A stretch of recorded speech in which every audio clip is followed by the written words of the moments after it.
الحمد لله وكفى وسلام على عباده الذين اصطفى أما بعد فأعوذ بالله من الشيطان الرجيم بسم الله الرحمن الرحيم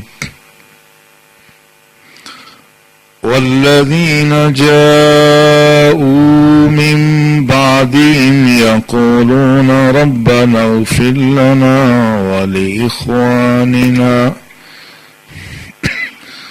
ولإخواننا الذين سبقونا بالإيمان ولا تجعل في قلوبنا غلا للذين آمنوا ربنا إنك رؤوف رحيم آمنت بالله صدق الله مولانا الذي قال الله تبارك وتعالى في شان حبيبه الكريم إن الله وملائكته يصلون على النبي يا أيها الذين آمنوا صلوا عليه وسلموا تسليما اللهم صل على سيدنا ومولانا محمد وعلى آله وأصحابه أجمعين.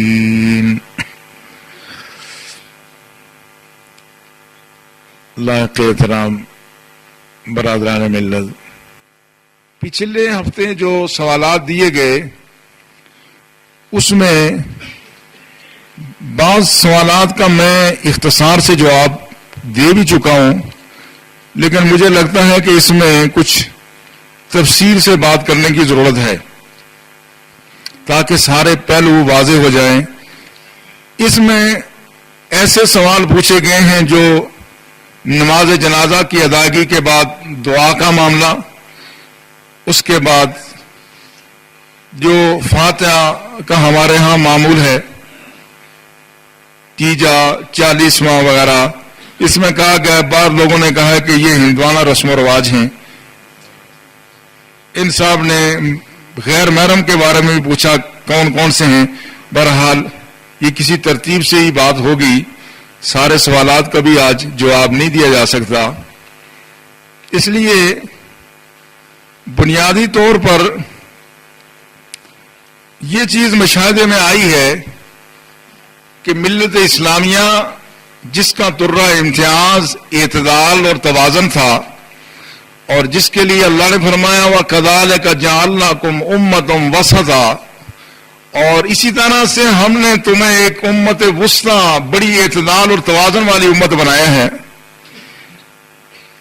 تاکہ تم لوگوں کے سامنے ایک نمونہ بن کے اپنے آپ کو پیش کرو، اور رسول بروز حشر وہ تمہارے اوپر گواہی دیں کہ میری امت نے اپنا حق ادا کر دیا تھا.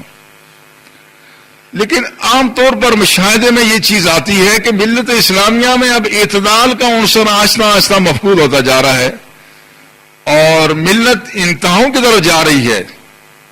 کوئی ایک انتہا کی طرف جا رہا ہے، کوئی دوسری انتہا کی طرف جا رہا ہے. اسی چیز کا مشاہدہ جب کسی گھر میں میت ہو جائے تو میت کی تجہیز و تدفین اور اس کے بعد کے اعمال سے بھی اسی طرح کی چیزیں نظر آتی ہیں. بعض علاقوں میں تو یہ ہوتا ہے کسی کے گھر میں کوئی میت ہو گئی تو فوراً دیگیں چڑھا دی گئی. یہ پنڈی محسن ابنال اس سائن میں تو یہ اتنی بری رسم ہے، آدمی مر گیا تو گھر والوں نے دیگیں چڑھا دی، یوں لگتا ہے اس طرح شادی کا سا سما ہے. یہ بھی شریعت کے مزاج کے بالکل خلاف بات ہے.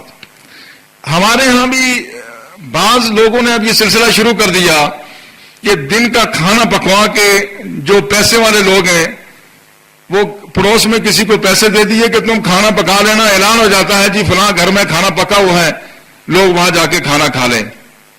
یہ چیز بھی شریعت کے مزاج کے خلاف ہے.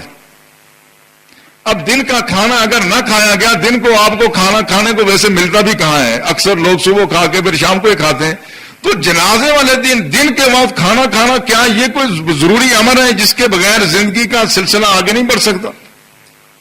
یہ سلسلہ شروع ہو گیا تو غریب آدمی کے لیے مرنا ہی مشکل ہو جائے گا. جو مہنگائی جدھر جا رہی ہے اس میں لوگوں کو فکر ہو جائے گی آدمی مر گیا مگر مہمانوں کو کھانا کہاں سے کھلائے. یہ بھی وہ روایات ہیں جو ہم نے خام خواہ اپنی طرف سے بنا لی ہیں. شریعت نے بڑی آسانی پیدا کی تھی. اور پھر اگر کوئی آدمی مر جائے تو پھر بعض لوگ ہیں قرض لے کر کے اس کے لیے فاتحہ دلاتے ہیں، حالانکہ اس کی سرے سے کوئی ضرورت ہی نہیں تھی کہ لوگوں سے قرض لیا، ادھار لیا، اور اس کے بعد اس کو ایک اپنے ناک کا مسئلہ بنا لیا کہ اگر دعا نہیں کرے تو کوئی کہے کہ دیکھو فلاں آدمی مر گیا، کسی نے اس کے لیے دعا بھی نہیں کرائی. یہ ایک انتہا ہے. اور دوسری انتہا یہ بھی ہے کہ اگر کسی نے شرعی تقاضوں کے مطابق بھی بغیر قرض اٹھائے کسی میت کے لیے کوئی صدقہ کر دیا، احسان ثواب کر دیا، گھر میں فاتحہ کرا دی، تو لوگ شاید اور کوئی کھانا تو کسی حرام خور کے گھر سے تو کھا لیں گے مگر وہ کھانا نہیں کھاتے کہ جی یہ شرعن درست نہیں ہے، اس سے شرک ہو گیا، نئی نئی چیزیں ہو گئی ہیں. اور یہ دونوں انتہائیں، اس کے درمیان اعتدال کی راہ ہے جس میں سہولت ہی سہولت ہے، جس میں فائدہ ہی فائدہ. ان دونوں میں تکلیفیں پریشانیاں ہیں. ایصال ثواب کے سلسلے میں اس کو لازم قرار دینا کہ ہر حال میں قرض اٹھا کے بھی تم نے ختم درود فاتحہ کرنے، یہ بھی شرعی طور پہ درست نہیں ہے. اور کوئی آدمی اگر ایصال ثواب کسی انداز سے کرے، خواہ وہ مسجد میں دے، مدرسے میں دے، گھر میں وہ لوگوں کو بلا کر کے وہاں فاتحہ کا اہتمام کریں، اس کو روکنا اور نماز جنازہ کے بعد یا کسی وقت قبر پہ ہاتھ اٹھا کے دعا کریں تو کچھ لوگوں کے ماتھے پہ شکنیں پڑنی شروع ہو جاتی. کچھ لوگوں کی کیفیت یہ ہے کہ ان کا کوئی مر جائے، اگر جائیں تعزیت کے لیے تو دعا کریں تو ان کے چہرے کا جغرافیہ بدلنا شروع ہو جاتا ہے. وہ خدا کے بندے تمہیں کیا ہو گیا، تمہاروں کے لیے دعا کر رہے ہیں، یہ کوئی کسی کے ساتھ کسی کو برا بھلا تو نہیں کر رہے.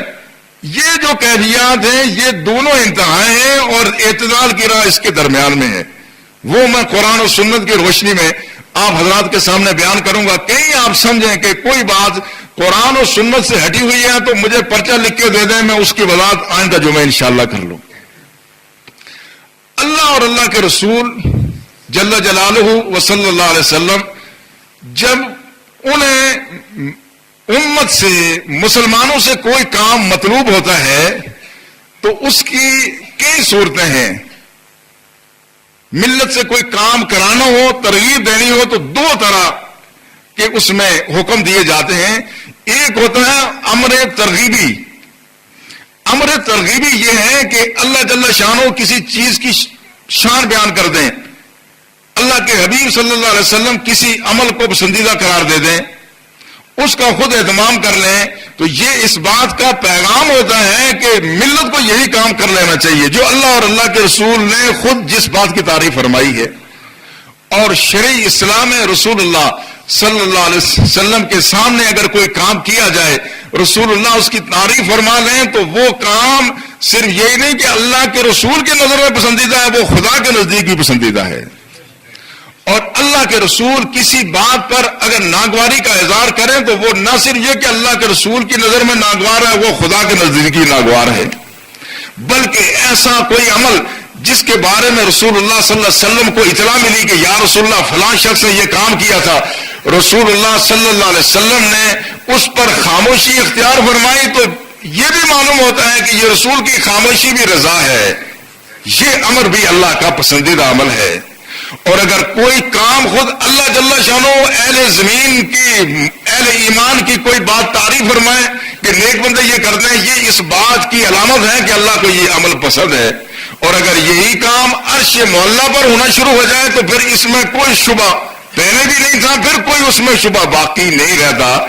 اب اس مرحلے پہ آپ آئیں تو اللہ جل شانہ اہل ایمان کی تعریف فرماتے ہیں کہ مومنوں کے جو اچھے معمولات ہیں اس میں ایک معمول یہ بھی ہے والذین جاءوا من بعدہم، اور وہ لوگ کہ جو دنیا سے چلے گئے ان کے پیچھے جو آئے، والذین جاءوا من بعدہم یقولون، جو پیچھے آنے والی نسلیں کیا کہتی ہیں ربنا اغفر لنا، یا اللہ ہمیں بخش دے، وَلِإِخْوَانِنَا الَّذِينَ سَبَقُونَا بِالْإِيمَانِ، یا اللہ ہماری وہ نسلیں، ہمارے آبا و اجداد جو ہم سے پہلے چلے گئے، یا اللہ ان کی بھی بخشش فرما۔ تو جب اللہ جل شانہ اہل ایمان کی خاصیت یہ بتاتا ہے کہ وہ اہل ایمان اپنے لیے ہی دعا نہیں کرتے بلکہ بعد میں آنے والی نسلیں، پہلی نسلوں کے لیے دعا کرتے ہیں، ربنا اغفر لنا، یا اللہ ہمیں بھی بخش دے، وَلِإِخْوَانِنَا الَّذِينَ سَبَقُونَا بِالْإِيمَانِ، جو ہم سے پہلے ہمارے بھائی جو ایمان کی حالت میں چلے گئے ان سب کی بخش و مغفرت فرما۔ اس سے یہ بات تو واضح ہوگی کہ یہ اللہ کا پسندیدہ عمل ہے۔ پھر جب انبیاء کرام کی دعائیں قرآن میں منقول ہے، جس سے پتہ چلتا ہے انبیاء کرام نے دعائیں کی ہیں۔ حضرت ابراہیم علیہ السلام نے دعا کی، اگرچہ ان کے والد کے بارے میں کہا جاتا ہے کہ وہ بت پرست تھے، بعض کہتے ہیں نہیں وہ ان کے والد نہیں ان کے چچا تھے، لیکن بہرحال جو بھی صورت تھی، لیکن ماں کا تو بہرحال ذکر نہیں ہے کہ وہ انہوں نے بت پرستی کی ہو۔ تو حضرت ابراہیم علیہ السلام کی دعا آج بھی ہماری نماز کا ایک حصہ ہے، رب اغفر لی ولوالدی وللمؤمنین یوم یقوم الحساب، یہ حضرت ابراہیم علیہ السلام کی دعا ہے، یا اللہ مجھے بخش دے، میرے والدین کو بخش دے، اور اہل ایمان کو حساب کتاب والے دن ان کی بھی بخش و مغفرت فرما۔ اگر نبی کی دعا قرآن میں مذکور ہے اور یہ ہماری نماز کا حصہ ہے تو اس میں اب کوئی ایمان تو نہیں رہنا چاہیے نا۔ اگر ہم نماز کے اندر دعا کرتے ہیں یا اللہ ہمیں بخش دے، ہمارے والدین کو بخش دے، اہل ایمان کے لیے دعا کرتے ہیں، تو جب نماز کے اندر جو چیز جائز ہے وہ نماز کے باہر کیسے ناجائز ہو سکتی ہے؟ اور پھر حضرت نوح علیہ السلام کی دعا ہے، حضرت نوح علیہ السلام کیا کہتے ہیں، رب اغفر لی ولوالدی، یا اللہ مجھے بخش دے، میرے والدین کو بخش دے، وللمؤمنین والمؤمنات ولمن دخل بیت یا مؤمنا وللمؤمنین والمؤمنات، یا اللہ میرے گھر میں، اس گھر سے مراد حضرت نوح علیہ السلام کی کشتی ہے۔ حضرت نوح علیہ السلام نے جب لوگوں کو، اہل ایمان کو کشتی میں سوار کیا، اس کے لیے حضرت نوح علیہ السلام نے دعا کی، یا اللہ میرے والدین کو بخش دے، وَلِمَنْ دَخَلَ بَيْتِيَ مُؤْمِنًا وَلِلْمُؤْمِنِينَ وَالْمُؤْمِنَاتِ، یا اللہ جتنے مومن مرد اور عورتیں، یا اللہ ان سب کی بخش و مغفرت فرما۔ تو جب نبی کوئی دعا کرے تو اس نبی کی دعا کے بعد اس عمل کے عظیم ہونے میں کیا شبہ باقی رہ جاتا ہے؟ انبیاء کرام خود دعائیں کرتے ہیں، اور جب صرف یہی نہیں، یہ دعائیں بندوں کا بندوں پر حق ہے، ایسی مخلوق جس پر ہمارا کوئی حق نہیں ہے، وہ اللہ کے آسمانی زمینی فرشتے ہیں، فرشتوں پر ہمارا کوئی حق نہیں بنتا، کوئی خونی رشتہ نہیں ہے، باپ بیٹے کا رشتہ نہیں ہے، بھائی بہن کا رشتہ نہیں ہے، اور آپس میں کوئی دوستی نہیں ہے۔ اس کے باوجود اللہ جل شانہ ان فرشتوں کے لیے کہ جن کی ڈیوٹی اللہ کا ذکر ہے، والملائکۃ یسبحون بحمدہ ویستغفرون لمن فی الارض، وہ فرشتے اللہ کی تسبیح بھی کرتے ہیں اور زمین میں لوگوں کے لیے دعائیں بھی کرتے ہیں، یا اللہ ان کو بخش دے۔ تو اگر فرشتے بندوں کے لیے دعائیں کرتے ہیں تو پھر اس عمل کی عظمت میں کیا شبہ باقی رہ جاتا ہے؟ اللہ کی تسبیح کرتے ہیں اور پھر بندوں کے لیے زمین پر ہیں ان کے لیے دعائیں کرتے ہیں، اور یہ تو سارے فرشتوں کی ڈیوٹی تو ہے ہی، لیکن کچھ مقربین فرشتے بھی ہیں۔ کون سے فرشتے؟ وہ فرشتے جو خاص اللہ کے قرب میں ہیں اور جنہوں نے اللہ کے عرش کو اٹھا رکھا ہے، وہ فرشتے جو اللہ کے عرش کو اٹھائے ہوئے ہیں، ان کے لیے بھی قرآن پاک میں آتا ہے الذین یحملون العرش ومن حولہ، وہ فرشتے جو اللہ کا عرش اٹھائے ہوئے ہیں، تعریف اللہ کی بھی کرتے ہیں، وَيُسَبِّحُونَ بِحَمْدِ رَبِّهِمْ وَيُؤْمِنُونَ بِهِ، وہ اللہ کی بھی تسبیح کرتے ہیں، اللہ پر ایمان بھی لاتے ہیں، وَيَسْتَغْفِرُونَ لِلَّذِينَ آمَنُوا، ہے عرش کی بلندیوں پر فرشیوں کے لیے عرش سے ہو کے وہ مغفرت کی دعائیں کرتے ہیں۔ اگر فرشتے وہ جو اللہ کا عرش اٹھائے ہوئے ہیں، اگر ان کی ڈیوٹی یہ ہے کہ اللہ کی تسبیح کریں مگر ساتھ فرشیوں کے لیے دعائیں کریں، اور پھر کیا کہتے ہیں ربنا وسعت کل شیء رحمتا و علما، یا اللہ تو نے تو ساری چیزوں کو اپنی رحمت اور علم سے تو ڈھانپ لیا، تیرے رحمت اور علم سے کوئی چیز باہر نہیں ہے۔ فاغفر للذین تابوا واتبعوا سبیلک وقهم عذاب الجحیم، یا اللہ یہ زمین پر جتنے یہ توبہ کرتے ہیں یا اللہ تو ان کو بخش دے، اور جنہوں نے تیرے راستے کی اتباع کی ان کو بخش دے اور ان کو جہنم کے عذاب سے بچا دے۔ اب اگر آسمانوں کے وہ قدسی جو اللہ کا عرش اٹھائے ہوئے ہیں، اگر وہ زمین والوں کے لیے دعائیں کرتے ہیں تو اس عمل کی عظمت میں کیا شبہ باقی رہ جاتا ہے؟ اور صرف یہی نہیں کہ ہمارے لیے دعائیں کرتے ہیں، بلکہ یہ کہتے ہیں ربنا وادخلہم جنات عدن التی وعدتہم، یا اللہ ان کو اس جنت میں بھی داخل کرنا جس کا تو نے ان سے وعدہ کیا ہے. ومن صلح من آبائہم وازواجہم وذریاتہم، اور یا اللہ جو نیکوکار ہیں ان کو نہیں، ان کے آبا کو بھی بخش دینا، ان کی بیویوں کو، ان کے شوہروں کو بھی بخش دے، وذریاتہم، یا اللہ ان کی اولادوں کو بخش دے، انک انت العزیز الحکیم، بلا شبہ تو غالب حکمت والا ہے. اب اس مرحلے پر سوچیں، آسمانوں کے فرشتے میرے والد کے لیے دعا کریں، آپ کے والدین کے لیے دعا کریں، ہماری اولاد کے لیے آسمانوں کے فرشتے دعا کریں، مگر ہمیں توفیق دو، ہم سے زیادہ بدنصیب کون ہوگا؟ ان فرشتوں پر ہمارا کوئی حق ہے؟ کیا ہم نے ان کو کھلایا پلایا ہے؟ کیا پالا پوسا ہے؟ کیا ان کے لیے ہم نے کوئی تکلیفیں اٹھائی ہے؟ مگر آسمانوں کے فرشتے یہ کہیں وَمَنْ صَلَحَ مِنْ آبَائِهِمْ وَأَزْوَاجِهِمْ وَذُرِّيَّاتِهِمْ، یا اللہ اہل ایمان کو ہی نہ بخش، ان کے آبا اجداد کو بھی بخش دے، ان کے جوڑوں کو بخش دے، ان کی اولادوں کو بخش دے. اگر آسمانوں کے فرشتے زمین میں رہنے والوں کے آبا اجداد کے لیے دعائیں کریں، اور اگر ہم سے کہا جائے ہمارے سامنے کوئی ہمارے آبا اجداد کے لیے دعا شروع کرے تو ہمارا ماتھا بگڑنا شروع ہو جائے، ماتھے پہ شکنے پڑیں، تو ہم سے زیادہ بدنصیب کون ہوگا؟ آج صورتحال یہ بھی ہے کہ بعض دفعہ لوگ اپنے آبا اجداد کے لیے کہتے ہیں وہ تو تھے سارے مشرک، نہ خود دعا کرتے ہیں نہ کسی کو دعا کرنے دیتے ہیں. اس شخص سے زیادہ محروم القسمت کون ہے کہ جس کی اولاد خود اپنے والدین کے لیے دعا نہ خود کرے نہ کسی کو دعا کرنے دے. اس کے لیے رسول اللہ صلی اللہ علیہ وسلم نے پہلے وضاحت فرمائی تھی، فرمایا اذا مات الانسان انقطع عنہ عملہ، فرمایا آدمی مر جاتا ہے، آدمی کیا مرا، اس کا عمل بھی مر گیا، الا من ثلاث، ہاں 3 آدمی ایسے ہیں جو خود تو مرتے ہیں مگر ان کا نیک عمل نہیں مرتا. کون سا؟ صدقۃ جاریہ، ایسا شخص جس نے جانے سے پہلے صدقہ جاریہ کر لیا، جس سے مخلوق خدا فائدہ اٹھا رہی، وہ کنواں بنوایا، پل بنائے، کوئی چیز ایسی بنوا لی جو خدمت خلق کے لیے جس سے مخلوق فائدہ اٹھا رہی ہے. وہ آدمی چلا گیا مگر اس کا عمل زندہ ہے، اس عمل نے اس کو زندہ رکھا ہوا ہے. اور علم ينتفع به، یا ایسا علم ہو جس سے لوگ فائدہ اٹھائیں، ایسا علم نہیں جس سے لوگ دوسروں کو گمراہ کرتے ہیں.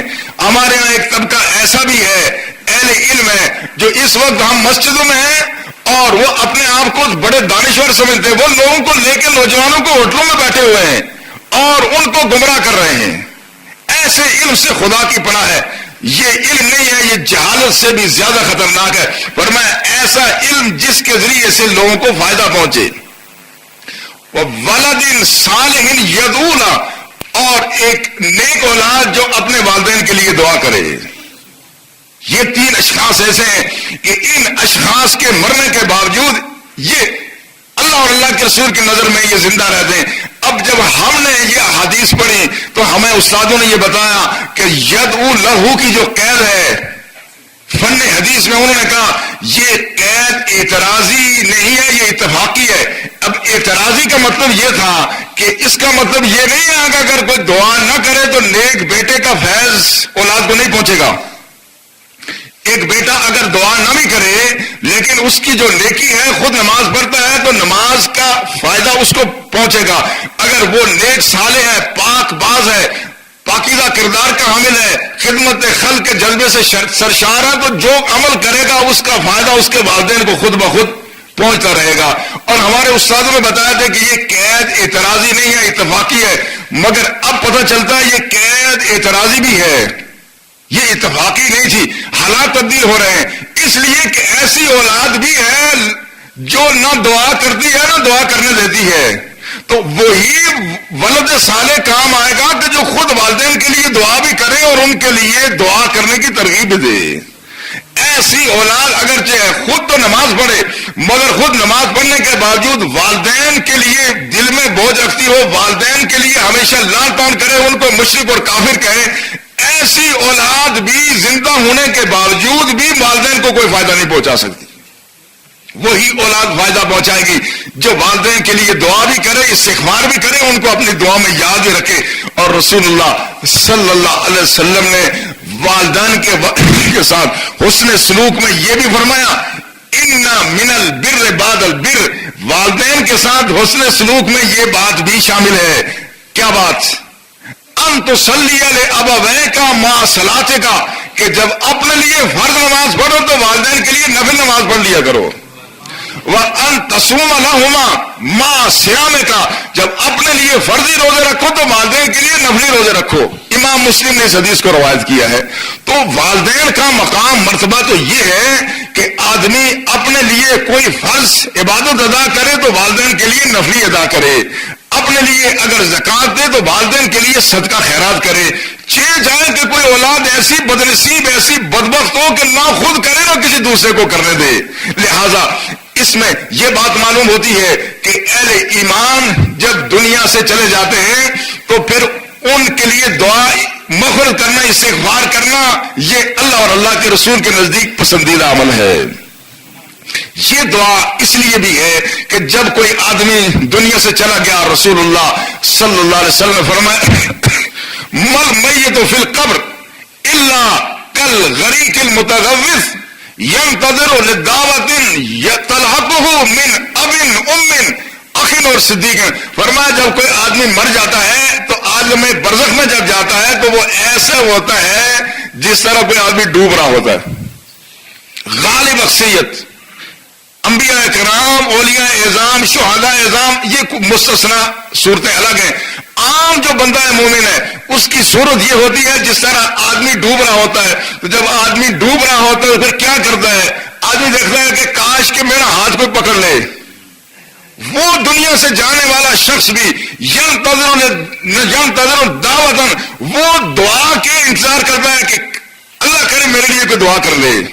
کون کرے؟ من ابن، کہ میرا باپ دعا کر لے، من اومن، میری ماں ہی مجھے یاد کر لے، یا میرا بھائی یاد کر لے، یا میرا کوئی دوست مجھے یاد کر لے۔ اس سے یہ پتہ چلتا ہے کہ ہم اگر نیکی پھیلائیں گے، گھر میں نیکی پھیلائیں گے اور اولاد والدین کو اور والدین اولاد کو سیدھی راہ دکھائیں گے، ہمارا تعلق واسطہ نیک صالحین کے ساتھ ہوگا، دوستیاں ہماری چرسیوں افیمیوں کے ساتھ نہیں ہوں گی، خدا کے دشمنوں اور باغیوں کے ساتھ بیریوں کے ساتھ نہیں ہوں گی، نیکوکاروں کے ساتھ ہوں گی۔ تو جب ہم دنیا سے جائیں گے تو وہ دعائیں کریں گے تو ہمارے لیے بھی دعا کر ہی لیں گے۔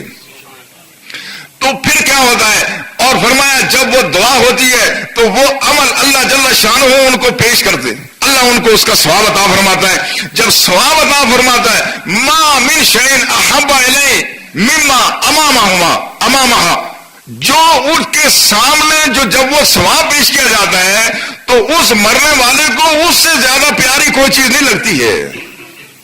اور پھر فرمایا کہ یہ اہل ایمان کی طرف سے یہ ان کے لیے جو دعائیں مغفرت ہوتی ہے یہ اللہ تعالیٰ ان کو عطا فرماتا ہے تو اس سے بہت خوش ہوتے ہیں۔ ذرا ایک تصور ذہن میں لائیں، کوئی ہمارے والد والدہ بہن بھائی کوئی رشتہ دار تعلق دار جب دنیا سے جائیں تو اگر ساتھ کچھ لے جا سکیں اور ہمیں کچھ بتا سکیں کہ یہ دے دو تو کوئی آدمی پیچھے کچھ رکھے گا؟ کوئی پیچھے رکھے گا؟ کوئی کچھ کہ یہ جانے والا جا رہا ہے، ہمیشہ کے لیے جدا ہو رہا ہے، ہمیشہ کے لیے جدا ہونے والا شخص اگر ہم سے کوئی جاتے ہوئے کوئی مطالبہ کر لے تو کوئی سنگ دل سے سنگ دل انسان بھی شاید کبھی اس پہ معذرت نہیں کرے گا، سب کچھ اس کی نظر کر دے گا، اس کے پاؤں میں ڈھیر کر دے گا۔ لیکن کیا کیا جائے، ادھر جاتے ہوئے نہ کوئی مطالبہ کر سکتا ہے نہ یہ کچھ وہاں کام آتا ہے، لیکن کام آتا ہے ہاں یہ تحفے بھی ہوتے ہیں۔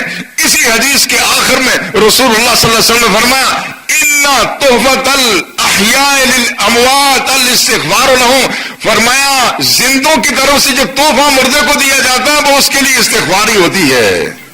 جاتے ہوئے ہم جو دے سکتے ہیں وہ دعا استغفار ہے، وہ مغفرت کی دعا ہے، وہ صدقہ خیرات ہے۔ جو جاتے ہوئے جو ہم سے الوداع ہو رہا ہے ہم اس کو جاتے ہوئے جو دعائیں دیتے ہیں یہ سب سے بڑا تحفہ ہے۔ اس کو اب ہمارے مال و اسباب کی ضرورت نہیں ہے، ہمارے پیسوں کی ضرورت نہیں ہے، نرم و گداز بستروں کی ضرورت نہیں ہے۔ جانے والے کو جو ہم سے ضرورت ہے، جو اس کی جو ہم سے ڈیمانڈ ہے وہ اس کے لیے دعائیں مغفرت ہے۔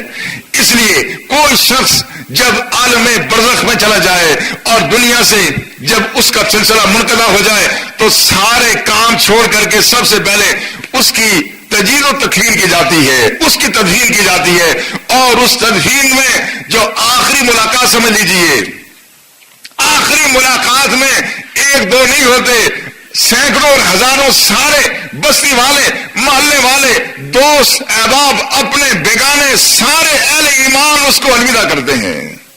اور وہ الوداع کی کیا صورت ہوتی ہے؟ وہ نماز جنازہ کی صورت میں الوداعی ہوتی ہے۔ اس میں رسول اللہ صلی اللہ علیہ وسلم نے فرمایا ما من میت یصلی علیہ امت من المسلمین یبلغون 100 کلہم یشفعون لہ الا شفعوا فی، فرمایا جب کوئی بھی شخص مر جائے اس کی نماز جنازہ میں 100 آدمی کھڑے ہو جائے، 100 مسلمان کھڑے ہو جائیں اور وہ سارے اس کے لیے دعائیں مغفرت کریں تو اللہ کے رسول نے فرمایا اللہ وعدہ فرماتا ہے کہ میں اس آدمی کو بخش دوں گا۔ یہ اجتماعی تحفہ ہے، سب مل کے تحفہ دیتے ہیں کہ جانے والے جا رہے ہو، ہماری طرف سے یہ استغفار کی صورت میں یہ تحفہ لے جاؤ، لہذا یہ تحفہ دیا جاتا ہے۔ اور پھر رسول اللہ صلی اللہ علیہ وسلم نے چونکہ ہر صورتحال کو سامنے رکھا، بعض ایسے بھی دنیا سے جانے والے ہیں گئے ہیں جن کی نماز جنازہ میں 100 بھی پورا نہیں ہوا، تو اس کے لیے فرمایا ہاں، فرمایا 40 آدمی بھی، 40 مسلمان بھی دعا کر لیں اور اس کے لیے وہ شفاعت کرے، یعنی اس کے دعائیں وہ مغفرت کرے، اللہ اس کو بھی معاف فرما دے گا۔ اور پھر فرمایا اگر 40 بھی نہ ہو سکیں، بندے کم ہوں، 5 7 10 ہوں، وہ 3 صفیں بنا لیں، 2 آگے کھڑے ہو جائیں، ایک پیچھے ایک اس کے پیچھے، 3 صفیں بن جائیں گی۔ فرمایا اس آدمی کو بھی جس کے لیے 3 صفیں بنا کے اہل ایمان اس کو الوداع کر لیں، میں اس کو بھی معاف کر دوں گا۔ یہ ہے وہ تحفہ اہل ایمان کی طرف سے۔ اور جب نماز جنازہ ادا ہو گئی، اب نماز جنازہ کے ادا ہونے کے بعد امام ابو داؤد نے حدیث کو نقل کیا، رسول اللہ صلی اللہ علیہ وسلم فرمایا اذا صلیتم علی المیت فاخلصوا له الدعاء، فرمایا جب تم میت کی نماز جنازہ ادا کر لو تو اس کے لیے بھی خاص دعا کر لیا کرو۔ اب بعض کہتے ہیں فاخلصوا له الدعاء سے مراد یہ ہے کہ اخلاص سے دعا کرو، اس سے نماز جنازہ کے بعد کہتے ہیں دعا ثابت نہیں ہوتی۔ فاخلصوا له دعا کا مطلب ہے اخلاص کے ساتھ دعا کرو۔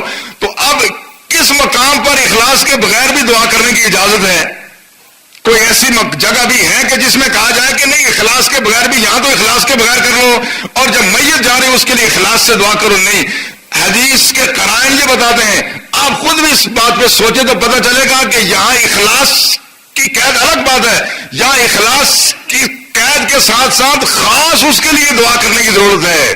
کیوں؟ اس لیے کہ یہ جو ہم دعا پڑھتے ہیں اللہم اغفر لحینا و میتنا و شاہدنا و غائبنا و ذکرنا و انثانا، یہ ہے دعا عمومی، یا اللہ ہمارے زندوں کو بھی بخش دے، ہمارے مردوں کو بھی بخش دے، ہمارے مردوں کو بھی بخش دے، ہماری عورتوں کو بھی بخش دے۔ یہ ہے عمومی دعا۔ یہ الگ بات ہے کہ وہ جانے والا بھی اس دعا میں شامل ہے، مگر یہ خاص اس کے لیے نہیں، یہ عمومی دعا ہے۔ تو جب عمومی دعا ہوگی تو اخلصوا له دعا، حدیث کا مفہوم یہ بنے گا کہ خالص اس کے لیے کر لو، چونکہ پہلے جو نماز جنازہ میں دعا پڑھی گئی وہ عمومی ہے، اس میں وہ شامل ہے۔ فاخلصوا له دعا، تو خالص اس شخص کے لیے بھی دعا کر لو۔ تو جب خالص اس کے لیے دعا ہوگی تو پھر اس کے لیے اور اضافہ ہی ہو جائے گا۔ اب اگر 40 نے پڑھی، 100 نے پڑھی، زیادہ نے پڑھی تو اس کے لیے استغفار وہ بھی ہو گئی۔ اب اس کے بعد اگر اہل ایمان جمع ہو گئے اور جمع ہو کے انہوں نے دعا کر لی تو کیا اس کی اس اجر و ثواب میں استغفار میں اضافہ ہوگا یا کمی ہوگی؟ جب اضافہ ہوگا تو اس کو روکنے کی شرع کون سی دلیل ہے؟ اب لوگ کہتے ہیں کہ لوگ اس کو فرض واجب سمجھتے ہیں، ہرگز آپ میں سے کوئی اس کو فرض واجب یقیناً نہیں سمجھتا، اس لیے کہ رسول اللہ صلی اللہ علیہ وسلم نے کوئی ایسا عمل جو دائمی اختیار نہ کیا ہو، اس میں حکمت یہ ہوتی ہے کہ اس کو فرض واجب نہ سمجھا جائے۔ یہ فرض واجب نہیں ہے مگر اس میں جانے والے کا فائدہ ہے۔ اگر فرض واجب ہو جائے، بعض دفعہ ہم نے دیکھا ہم نماز جنازہ ادا کر رہے ہوتے ہیں، اچانک بارش آ گئی، موسمی صورتحال ایسی ہے دعا کرنے کا موقع ہی نہیں ملتا، بڑی مشکل سے آدمی وہ نماز جنازہ ہی ادا کر پاتا ہے۔ لہذا فرض واجب نہیں ہے لیکن یہ عمل مستحب ہے، جانے والے کا فائدہ ہے اور اور اس کے خلاف کوئی دلیل ہمارے پاس نہیں ہے. جب قرآن کا عمومی مزاج یہ بتاتا ہے کہ جانے والے کو دعاؤں سے الوداع کیا جائے تو اس شخص کے لیے نماز جنازہ کے بعد دعا کرنا شرعاً مستحب اور جائز ہے. اس میں کوئی امر مانے نہیں ہے. انشاءاللہ ہمارا یہ موضوع جاری رہے گا آئندہ 2-3 جمعۃ المبارک میں. کسی کے اور اگر اس میں کوئی سوالات ہوں تو وہ مجھے لکھ کے دے سکتے. اللہ ہمیں خود جانے سے پہلے تیاری کی توفیق عطا فرمائے. وما علینا الا البلاغ.